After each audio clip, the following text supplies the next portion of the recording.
Well, thank you for the invitation, because it gives us an opportunity to say and to show what the European Union in the field of external relations is doing in addressing security interests of the European Union and its member states. And since we're talking about North Africa and the Middle East, obviously the Southern Mediterranean member states are here in the forefront of our interest. But it also gives us an opportunity to show what, I mean, it's not only crisis situations and conflicts and instability that we are dealing with, but we are trying to find also answers and solutions how to prevent this instability or crisis from happening, or addressing issues that we think may lead to such a crisis situation or instability in the region.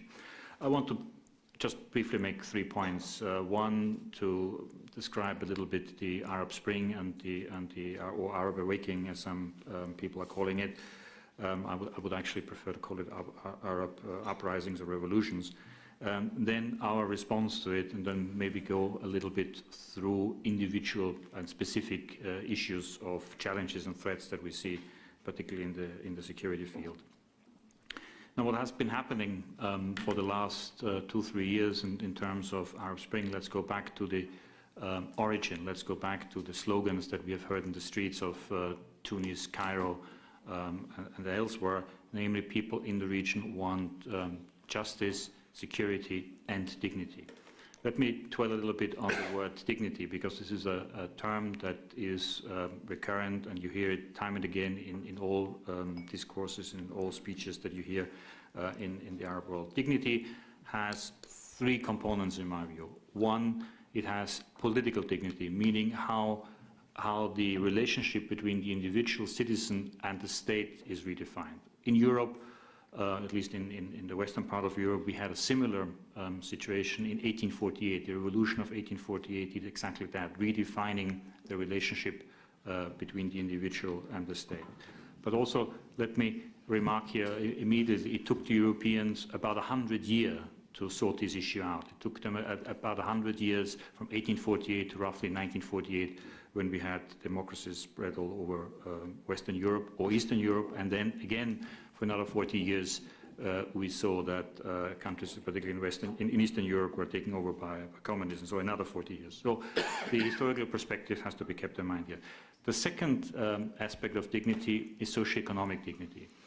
People want jobs, people want food, people want decent education for their children.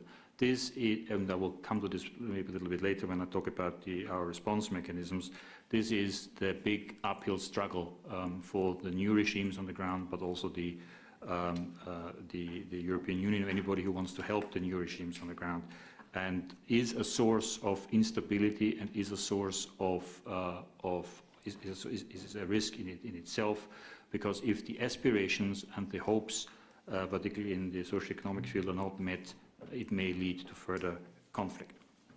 The third aspect of dignity is national dignity. How does the West, how does the international community deal with the new countries, the new governments, the new regimes in North Africa and the Middle East? And one aspect that we hear time and again in all speeches, and you hear it in the street, is the issue of the Israeli-Palestinian conflict. This is seen as an issue of national dignity across North Africa and the Middle East. So briefly, the challenges, because whenever revolutions are taking place and uprisings are taking place, there are risks, and there is a price that normally has to be paid. And let me briefly go into a couple of the issues that we see. One is lack of control in some parts of the area that gives safe havens for extremists, for Salafists, for all sorts of other groups that use and abuse the situation by putting their camps and their training facilities and their bases. This is particularly the case in the vast area of the Sahara, in North Africa, in Mali, in the so-called Sahel area. The second risk and challenge for the European Union, and we see this particularly again in the southern European countries, is a flow of refugees. Either because of the situation back home or because a better life is seen somewhere else.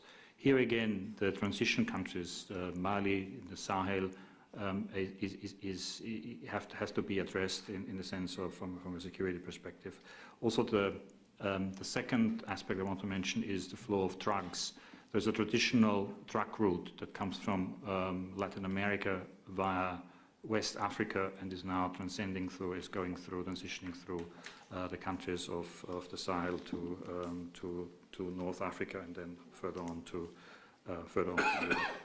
In addition to this, and with the fall of the regimes, particularly in Libya, we've also seen a flow of weapons across the Middle East and North Africa, weapons that have been bought by previous regimes. The situation in Libya is only one example, but we will see in the case of Syria, there's also a specific danger that we might have to deal with very soon when it comes to chemical weapons. So again, the three main challenges here is flow of people, extremists, flow of refugees, and flow of drugs and weapons.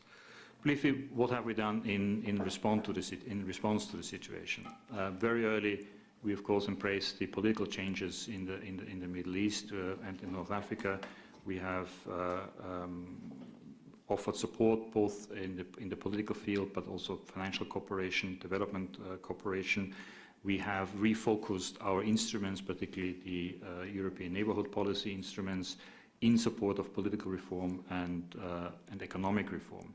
These are instruments that we had before, but with the beginning of the Arab Spring, we added additional funds, and we focused on three areas. One, as I said, providing additional money for the countries that go through the transitional period for their economic and political reforms.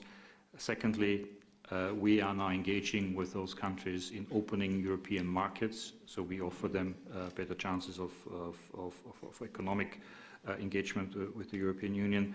And thirdly, something that has been asked actually by all countries across the region, more mobility into the European Union. So we are at the moment starting negotiations with a number of North African countries on a so-called mobility partnership, allowing better flow into the European Union, which is one of the key interests of the countries in question. Briefly on the on individual countries. We have seen the revolution, the beginning of the revolution in Tunisia. The country very quickly went through an election period, has elected a new government, has elected a new president, and is settling down, at least at the political level. We have seen, whenever there's the anniversary of the revolution, that there's an express of unhappiness with the socio-economic development of the country, and therefore the European Union has set up something that is generally called task force, meaning trying to pull together all European Union instruments in response to socio-economic needs. We have just done this again with Egypt. Egypt is going through the transitional process at the moment. You may have followed the events in the last few days. I was in Cairo only yesterday, day before yesterday, when President Morsi announced a referendum on the new constitution to be held on the 15th of December, but with big opposition from the groups that were not involved in drafting the constitution, and we will have to see how the referendum on the 15th of December will be held. The main aim is providing a new constitution for the country and also devolving the powers of the president to the parliament and to the government. But this is certainly a process, a constitutional process. We haven't seen the end of it, and there of course remains a risk that it doesn't go the way we all hope it will go. The third country that I want to briefly mention is of course Syria, where we are in the middle of regime change, or at least attempted regime change, but where we see a number of challenges. As European Union, we have pursued a policy, or we have elements of a policy that at the one hand tries to help the opposition to come together to create a platform to work together for the future of the country. Secondly, provide economic assistance, in particular humanitarian assistance to the refugee community outside Syria, to minimize the spillover effect of the conflict to Lebanon and to Jordan. We are working with the United Nations and the Arab League Special Envoy Lakhdar Brahimi with his plans and ideas in bringing about stabilization of the country, trying to see if a political engagement between opposition and regime is actually possible, although many people at this stage would believe it is not possible. And the feeling is that there's still the majority of people seem to believe on the ground that a military solution to the conflict is possible, either the opposition to win or the regime to win. Only once this belief is no longer there, there will be the hope of perhaps moving forward on a political transition. I think all these issues together, the instability in some of the countries, the potential spillover effect, the flow of refugees, the flow of drugs, the flow of arms, all of that has an immediate impact on the European Union and the southern countries of the European Union, as we have heard before, in particular countries that are going through other types of crisis situation at the moment, particularly in the financial field. So I think what we are trying to do in our work with partner countries in North Africa to minimize the impact of the crisis situation, to minimize the impact of the instability, which may lead to negative repercussions on the countries of the European Union. I think I'll leave it at that, and I'm happy to answer the questions.